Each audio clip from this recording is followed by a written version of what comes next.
It's the 4th of July special, guys. Let's talk about some books all about America, freedom.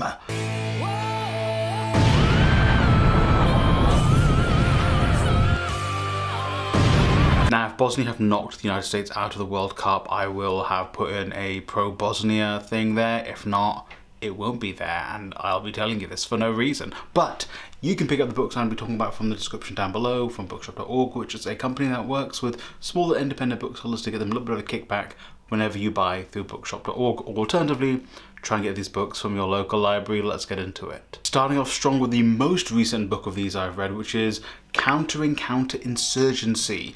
This book is a book from Verso Books. It is basically for the most part, a kind of interview with a bunch of activists across the United States, particularly activists who were fighting against the mega cop cities that are being proposed in the US, but also people who have been, arrested for being activists, people who were pro-Palestine activists who were arrested, threatened with deportation, them having sort of conversations together about various topics. There are also other parts which are prose by some of these people. I think there's at least one poem in there too. It is a very all-encompassing read. If you are someone who is actually interested in these sort of things, I have been interested in the cop cities and following the cop cities popping up across the United States, mostly because I got into them through YouTubers, not got into them, but I was told about them, or at least learned about them through YouTubers that I watch here, like FD Signifier and so on and so forth. So I kind of had that understanding of a cop city, and also the United Kingdom getting more and more Americanized, going more and more to the right. I wouldn't be surprised if we start seeing similar sort of things starting to pop up across the UK in the couple of years to come. The second book I'm going to be talking about is The Shock Doctrine by Naomi Klein. I've spoken about The Shock Doctrine multiple times. I think if you are into politics, if you are left-wing, you probably know The Shock Doctrine. I kind of wish I could also put the Jakarta method here too, but I've not gotten around to reading that yet. But the Shock Doctrine basically goes into the idea, or at least the method with which the United States in particular takes, where they will basically, it kind of splits into two things. One, it will be the United States will try to completely overwhelm you or a country consistently with just stuff happening, so then they can sneak in other things. If you think about it, you could kind of think about like Israel doing this whenever there's something happening in the news, or something which is capturing the cultural zeitgeist. They will attack, they will destroy places. We saw this during the Grammys, the BAFTAs, the Oscars of the past couple of years. Israel was consistently bombing initially Gaza, but Lebanon, Iran, across the world. They were doing those sort of things.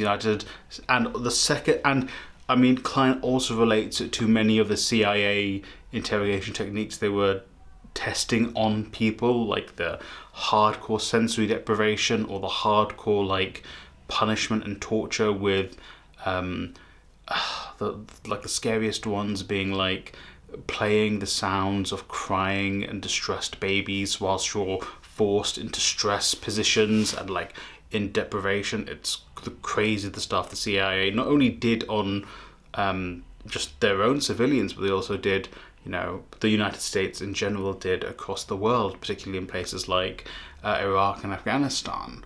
But then also the other part of the Shock Doctrine, which is where a tragedy happens, or the United States manufactures a tragedy, and then they try and basically weasel their way into that place and put their kind of right-wing political ideology and economic ideology into it. So if you think about the original and the most important 9/11, which was in Chile, basically they backed the dictatorship of Pinochet to take over Chile, and then once he did, they basically just go neoliberalism, right-wing politics, right-wing economics, go. They did that. They did that in the wake of Katrina, when all the schools were destroyed across the area where Katrina hit. They basically were charter school, charter school, charter school, and like Milton Friedman and all his mates made a bunch of money off of that. So they tried in Iraq and Afghanistan. They were, you know, destroyed Afghanistan, and then they just like, yeah, let's go send in US companies to enrich ourselves and go, go, go. Didn't work very well, but that it was still part of the shock doctrine, and the United States will continue to do so into the future until it is completely dismantled. Next, I'm going to do something different. I'm going to put two authors here. I'm going to put The Souls of Black Folk by W.B. Du Bois and Selected Writings by Marcus Garvey. Let me try to stand in the middle and put them both on either side of me.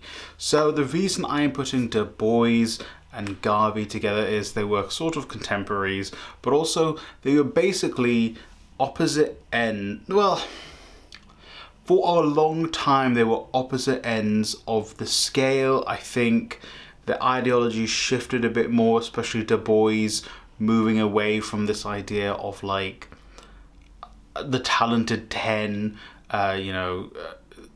like integration being the way that black people can find their liberation in the United States, or, you know, as in like only assimilating and integrating is what's going to work.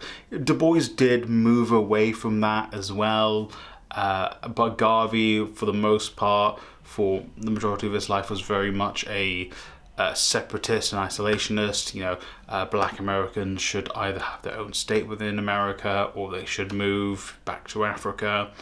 And, you know, those were two very opposing ideologies, again, but although they both, as they aged, they did slightly move a little bit more together. I think, from my reading, Du Bois a little bit more than Garvey.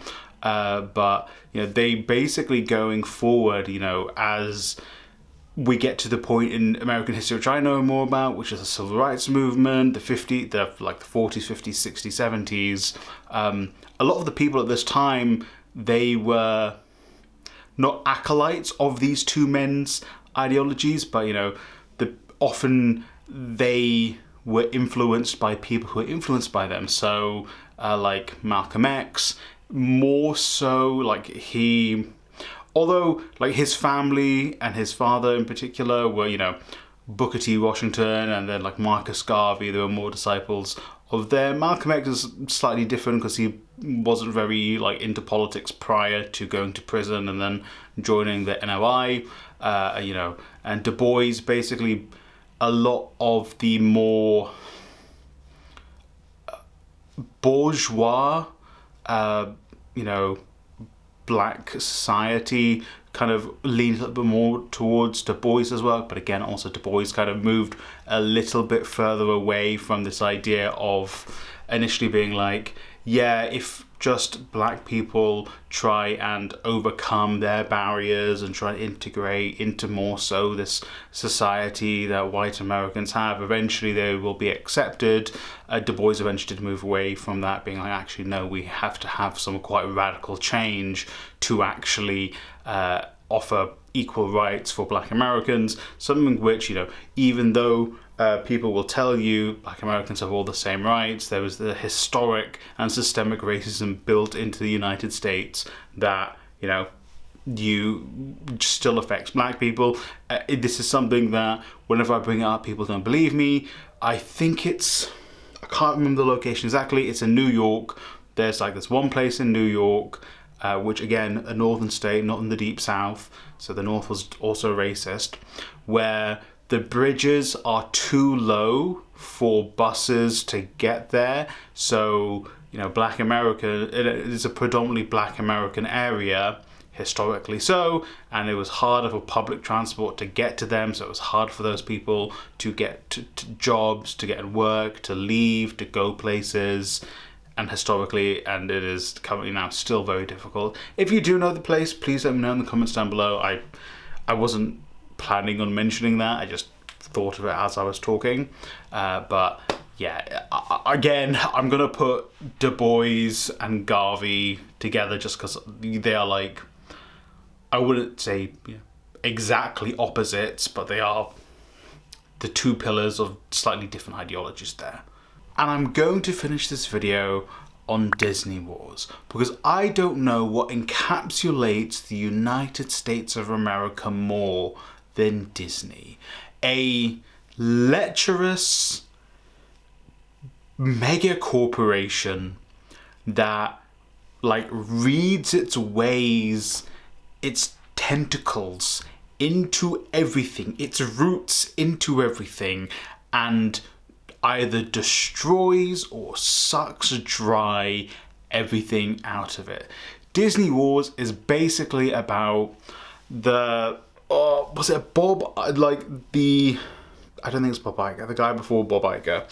It is basically the post Disney's death, 70s to 2000s era of Disney, where the company basically went through massive internal changes, internal fighting, DreamWorks eventually coming out of it, people like, his name was literally, is it Michael Eisner or whatever, coming out of it, doing the Coca-Cola ad, going to Sony, the guy before Bob Iger, or is it Bob Iger? I don't know. It's just like rich white dudes like trying to do corporate fighting with each other. It's very interesting to understand how absolutely just stupid corporations are and how just greedy these capitalists are, but also it's literally just America. It is literally the United States. It is just corporations, corporate individuals looking out for themselves instead of the wider, entertainment industry, instead of the wider animation industry, creating, not caring about creating art, caring about enriching themselves and making stock number go up. Disney is the perfect encapsulation of the United States. It is why I think Americans are so in love with Disney and why much of the West is so in love with Disney. Look, I loved Mulan. Mulan was my first crush as an individual as well, has shaped much of me going forward, far too much of me, but it's like Disney is literally a microcosm of the United States. Like this just genuinely like evil corporation, and it's just the United States on a corporate level. If your only takeaway from this is evil mouse company, evil empire, the same. They are the same. So that was our 4th of July special. Unfortunately, I am recording this before the Bosnia-US football match, because if it was after and Bosnia had won, I would have fast shipped a Bosnia shirt on eBay. I genuinely would have, just to make this video, but I don't know yet. So if Bosnia have won, we'll have a Bosnia celebration at some point at this point of the video. If not, my commiserations to the Bosnians. You are the true winners. You deserved it more so than the Americans. But those are some books about the United States for this 4th of July. Let me know in the comments down below any books you want to read about the US. There are so many more I could have gone into. I could have made a video, mentioned books like Dark Money. I could have mentioned books about kind of, the going even harder on slavery in the United States. Just the way the United States destroys nations to enrich itself. There's so much I could have said, but there are so many books. So let me know any you have read and want me to read or others to read in the comments down below. And before I sign off, I do want to say a special thank you to my members. Members get access to bonus videos, bonus content, bonus behind the scenes essays.